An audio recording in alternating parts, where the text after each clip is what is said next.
Welcome to another Auto Spec Renew episode. Today we are in the southwest of the UK visiting the company that may have the best name in the industry, Silent Classic. Today we are doing the full tour, showing you their Fiat 500, their Jaguar and many other interesting aspects of the business. So let's go for the tour.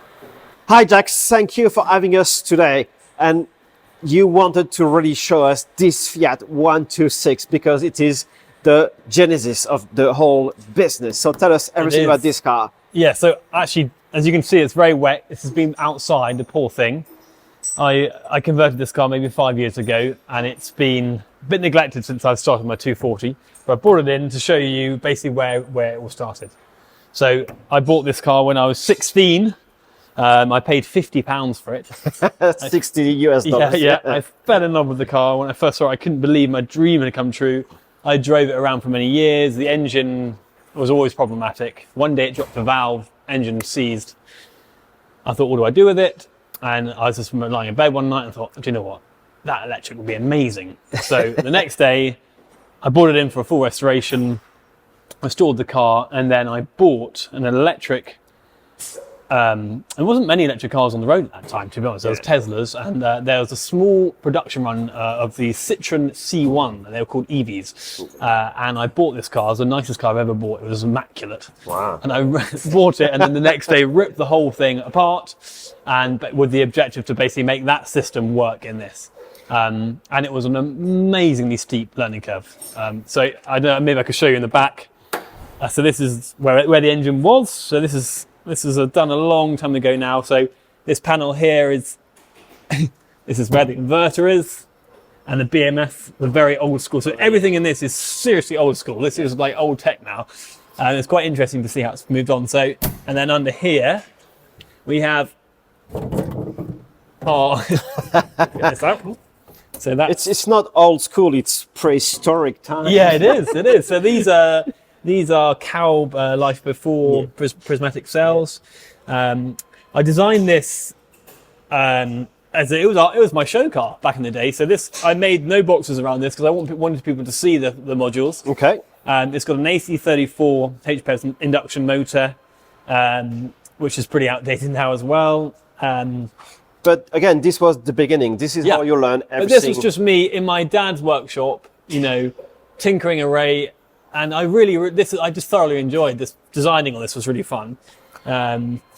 So going back to your background and your dad, he was in the business. My dad's a classic car restorer. Okay. He's retired now, but he's been working with cars for 40 years, and I've been brought up around classic cars. So hence why, where this came from, basically. My baby, I love it dearly. So do you still drive her every so often? I've got a ridiculously fast Datsun, but I'm in two minds. I don't know whether to keep it because it's quite interesting looking at the old tech. It's part of the history. It is, but I could also, I'm tempted to swap it out, put an upgraded motor in it, bring it up, but I'm always tempted for this reason, just to show. I mean, look at this, it's all so old now. So we've got a really old school charger up the front. This is a Zivan, which takes about 4 years to charge up. Battery pack. This is all quite old school. Yeah. But it shows how much the industry has evolved in just 5 years. It is amazing. Yeah. So, I mean, that battery pack there is probably about 4 or 5 kilowatt hours. And if you look at a module, we've got some module. I mean, one of those is 5.3. Yeah. I mean, the size is. It's twice the size basically. So, yeah, it makes a big difference. Imagine where we'll be in 5 years. I know. This is it. This is what's exciting. So Bombay, we've done a bit of a video on that already. Yeah. This one here has been with us some time actually. This is just one of those ongoing projects, very custom, very one-off. So this is a Jaguar. Yeah. Yeah. What year is it? This is an SS Jaguar. Don't know the exact year. Okay. But it was the first ever Jaguar. So the SS was the first. Okay. It's not actually a Jaguar, it's an SS Jaguar. Oh, okay, I see what you mean. And I think they liked the name of the Jaguar, so they decided to call it Jaguar from then on. Okay. So this one has got a Nissan Leaf stack. So I think this is actually the coolest looking EV engine bay ever. I was going to say it looks very good. It's not a boring box. There's cool stuff going on. There's cooling, there's high voltage connections, there's you know, there's stuff happening, which is so. Yeah, I think this is really great. We're really happy with this. So this has got 110 kilowatt motor with the gear reduction box into the rear diff. So this stack you probably already know, but it's got an inverter, it's got a charger, it's got a DC 6.6 kilowatt charger, and it's also got shadow mode rapid charging. This is our heater we've designed. This is our universal heater, which sits here really nicely. That runs 360 volts. And the charge port, check this out. That's fantastic. Of course, I had to go in there. So this is our, yeah. So this is definitely a one-off. This is a one-off, yeah. In the back, we've got, so yeah, basically, because we've got that leaf stack in the front, as you can see, there's no space for any batteries. And we don't want to modify anything on the chassis. So we've managed to fit 2 separate battery boxes here. There's one here, and then behind that is a high voltage junction box. And then underneath that is another box, both in series, which all bolts into the original chassis points. This, we're going to make a panel here, so you've still got a bit of boot space. So tell us more about the capacity and the cells you've been using. So this is a 40, testing me now, around 40 kilowatt hour pack. Okay. It's an ID4 modules with the Orion BMS, which are basically these modules here. So it's got 4 of those and then 2, I think 4 and 2. It's a smaller pack underneath. Okay. From memory. And this one works really well. We're at the testing phase at the moment. We just fitted a power steering unit to it. I'm having a few teething problems with that, but once that's up and running, we will do some more testing. So coming down here, we've got Lysander, who's working on the Fiat Toppolino. Okay, so the idea with the Fiat Toppolino was to use our Fiat 500 kit, which we've adapted to this car by utilising the original fuel tank mounts and intruding into the cabin as the original fuel tank did, and using this custom fabricated frame, we've managed to squeeze it under where the fuel tank used to be and the radiator used to be, using the radiator mounts. We'll have an Engiro 205 using a billet adapter plate onto the gearbox, and it will utilise these old engine mounts. So everything is original. We haven't cut or drilled anything into the chassis or the body. And then moving around the back, you can see the start of where the rear battery box will go. Another of the same box as the front. We are using original holes to mount a frame onto the body. So the only welding you would do on the car is to restore... Well, actually, this one, we're very lucky to have. It came to us in this state. It was fully restored. It's had a beautiful job done to it at some point, and we're trying not to interfere with that. Anyway, it's a lovely car. So how long have you been working on it, and when will it be ready? Well, we've been pretty swift with it so far. It's been in the workshop for a month and a half, maybe. That's it, yeah. And we should have all the physical mountings and brackets done within a couple of weeks, and then everything's got to go get powder coated, and we'll start wiring and making things work. So ready for the summer. Exactly. Yeah. Excellent, thank you. Okay, so you've seen the battery pack there, and this is it. This is actually a finished version for a 500. Yeah. So these are all made in-house. Billet aluminium end cap. This is actually machined next door. It's all our own design. So inside here is 2 Model S modules. They basically slide in with a buzz bar which joins the 2, and also a low voltage connector here for our BMS. Okay. And the BMS we're running on this is a custom one-off BMS that we've designed. And the way it works, instead of having cell taps, so most common BMSs use cell tap wiring, which is basically a wire going to each cell, monitoring the voltage. We don't think that's the future of BMSs, purely because there's such a scope for failure when you have that many wires going to battery boxes. So we've adopted the same method that the OEM guys do by a serial interface between each module. So that these basically are slave boards, and they report back the data and the temperature back to the master BMS, which does the balancing and the charger control. So we're really proud of that product. We're going to be releasing that at some point. So will you be selling the battery pack itself? Yeah. Yeah. So we're going to sell. Well, we sell complete fit kits, and we're also going to offer our Tesla BMS basically. Okay. All right. Yeah. Let's go. Yeah. So round here, Ben is working on a very exciting battery box for. This one's actually going to go in a 4-door Range Rover, but we're trying to standardise, aren't we, Ben? Actually, I'll pass this over to Ben. He can tell you. He knows way more than I do. So we are, this is kind of the next iteration of our multi-fit battery boxes. So we're trying to standardise a lot more of what we do, similar to the Fiat kits. So we wouldn't want like modular battery boxes that we can chuck in different vehicles. We've had these in Bentley S2s before, and then sort of the 4x4s and that sort of trucks. That's what we're trying So to do. you build them in-house and install them in the vehicles afterwards? Yeah, Okay. pretty much, yeah. And then we're trying to integrate as much as possible. So all the junction box features are integrated into the top. So we got this, put it in, plug everything in. It should be mostly plug and play. So do you know what this will be in? Is it for the Range Rover It's you going to be mentioned? for the 4-door Range Rover, yeah. So it's going to be one in the front here, and then I think we're putting another battery box in the rear in the fuel tank area. So what modules are you using and what's the total capacity? So this one's going to be an 85 kilowatt hour pack in total. Sorry. And those are modules from an ID4, so it's the 84 kilowatt hour battery pack from the ID4s. There's 8 modules in here, and there's going to be 4 modules in the back. Okay, so 2 packs for a total of 85. That's right. Okay, excellent. Yeah. All right. Moving away, we've got more fabrication stuff happening in here. So extended fabrication area. We've got a probably can there, really useful press brake, TIG welders, guillotines, everything we need to make everything in house basically. Super useful. And then we've got an extended fabrication area over here. Might get a bit noisy, but so we've got Johnny over here. He's hiding behind the mask. He's so shy. No. Hello.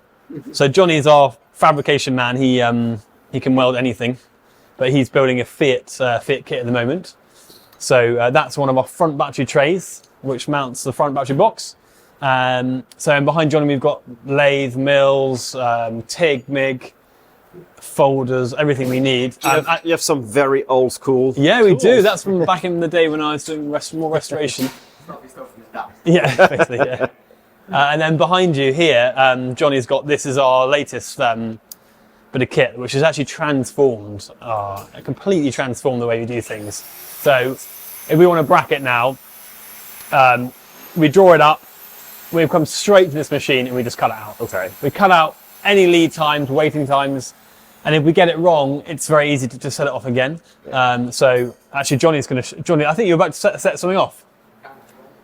Because nowadays everybody has a 3D or several 3D printers. Yeah, we've got 3D printers as well. But cutting your own thick metal Yep. is quite I shouldn't say a luxury, but it's a big bonus. Yeah, it's a huge bonus. Yeah. So and for us, it's we're just guys at the end of the day. We just love tools, and this tool is probably up there, isn't it, Johnny? Well up there. Yeah. It's a game changer for us because it means we don't have to wait Yeah. for people to do bits and send it out to us. If we need a bit, we can put it out. And for particularly one-off stuff as well. We want to make a one-off mount for a Bentley or whatever. It's so easy to do. You know, it's super simple. So this is what it's all about for us, Fiat 500s. This one is our show car that we've ripped apart. I can't really tell you too much information about this car, but something very exciting is happening with this one. Lots and lots of work. It was a completely, perfectly working good car, but we want it to be a lot better. So we're doing a lot of secret stuff around this car. So let's go back a little bit. Between the Fiat 126 and this car, a lot has happened, 5 years. Yeah. And you've been doing probably over 20 Fiat 500. Yeah. So let's take us back where it all started, the first Fiat you did and why you choose to do Fiat. Yeah, so we worked with Moto Bambino for the first Fiat build, and I did that back in my old man's place. Okay. I actually designed most of the kit myself, single-handedly. But the kit has changed since then a lot, and only in small areas, just little tiny things as we go along. Oh, tweak to make it, as refined as possible. And this is where we are, where we're with it now. This is pretty much a complete kit. We've changed motor actually. We used to use an air-cooled motor. Now we're using a water-cooled motor, which is much higher efficiency, higher torque. It's a lot more money, but this is a quality kit. This isn't a cheap Chinese. This is bolt-in, high-end. So take us through the spec of the system. So it's a 21 kilowatt hour battery pack, a 44 kilowatt motor. Nice. It's on a fairly light. So yes, it's really, really very nippy. We currently have a 3.3 kilowatt charger. The charger sits in the badge under the front of the car. That's the physical charger. So. We've got the high voltage junction box under here, tucked out the way. And inverters here. And this is our coolant reservoir here. Okay. Get that up. So you have a pack in the front and one in the back. Yes, exactly. Yeah. So this is our rear pack, which bolts into the existing mounts.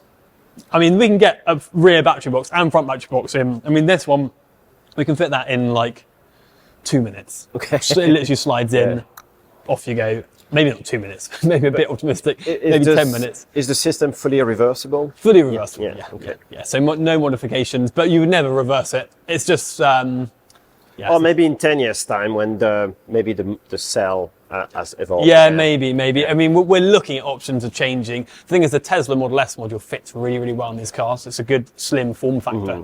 But we are looking into newer modules. Okay. Potentially. But you have to, at some point, you have to say, no, I'm happy with this design, I'm keeping it. Because and scale it. we're always changing design because technology is changing. But at some point, you have to say, because we're happy with these.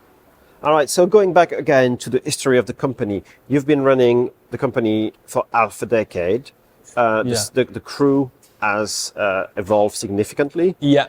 So how do you see the business going in the next 5 years? So we're always expanding. So, I mean, 5 years ago it was just me. Now we're a small team, there's only 6 of us. But we've got quite a few subcontractors as well. So I'm incredibly lucky. My team are so talented and passionate. And they all love the job just as much as I do. So, and that just makes life so nice, really, coming in. And I don't have to tell them what to do because they're already under the bonnet, getting stuck in. So it's a great working environment. But it's really a theme in the EV conversion industry. Everybody loves this because you have to remember when you start your journey, your adventure in this industry. You don't really know where it's going to go as a business owner, but also as an employee or a subcontractor. Exactly. So you must love what you do. We do. Before anything So else. we're going to be steering towards, I won't give too much away, we're going to be steering towards building these cars and also one-off bespoke builds. Okay. So how many Fiat 500 have you built since the I think company? we're on 15 at the moment. Okay, nice one. Yeah. But we're looking to really ramp it up. Okay. So, do you think down the road you'll be doing other vehicles, like a series of other vehicles?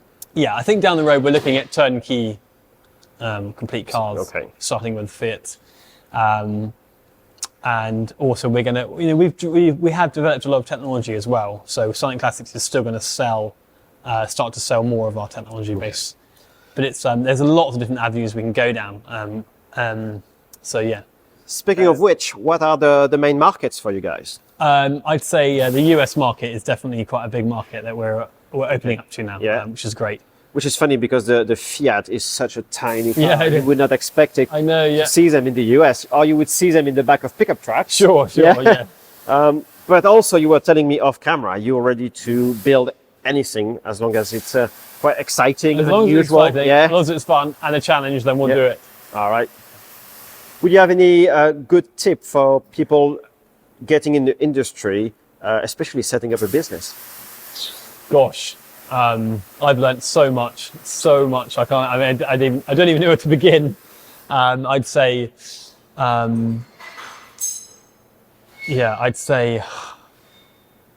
maybe reach out for help. If you're unsure about something, ask. And don't think you're too smart to learn your way, because there's so many people in the industry now who have so much knowledge, and when I started out, I was always like, I want to do it my way and I want to learn my way. But sometimes it does pay to reach out to the guys, because the industry is quite evolved now.